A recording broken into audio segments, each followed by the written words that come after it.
Okay, so this is going to be doing the test of mounting the scope on the rails that come pre-attached to the weapon. It's AR15, to see what it looks like when the scope's on there and if that front post presents an issue. The scope mount that I decided to get is this here. It's made by a company by the name of Burris. It's called a PEPR. It's called Proper Eye Position Ready Scope Mount, and basically it is supposed to mount the scope forward a little bit so that you get the proper eye relief. And what I liked about this is that it has these quick release levers here, so that if I do have a problem with the scope, this one is a illuminated reticle. It actually, if it's not on, it does have a black reticle, so it's not that big of an issue. But if it gets all out of whack and I need to remove it quickly, I can just take the whole thing off by unfastening these two clips. I also liked it that everything was all together in one solid unit here, so I can take everything off all at one time. I don't have to undo two separate rings in two different locations. It just has Allen keys on the top of it that you remove the top half of this, and you position your scope in there, and that's pretty much it. Okay, so here is the scope I decided to go with. You can really go crazy when purchasing your scopes. They can get pretty expensive, but this one is made by a company by the name of Barska, B-A-R-S-K-A. I've heard some not so great things about them, but they are pretty affordable, so we'll see what it looks like when we get it on there. But what I liked about this scope is it has the magnification range that I like. It's 3 to 9 times magnification. It has an illuminated reticle.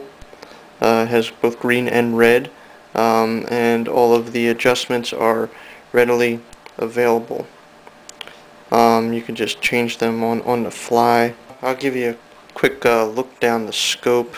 Obviously it's way too close up for you to get a good view of anything that we're looking at, but you can see the reticle in there. It has like 5 different intensity settings. There's the red, and here's the green. And when you go back to 0, it just goes the black, which is, if the power is out, the battery's dead, you do still have the black reticle, so that's nice.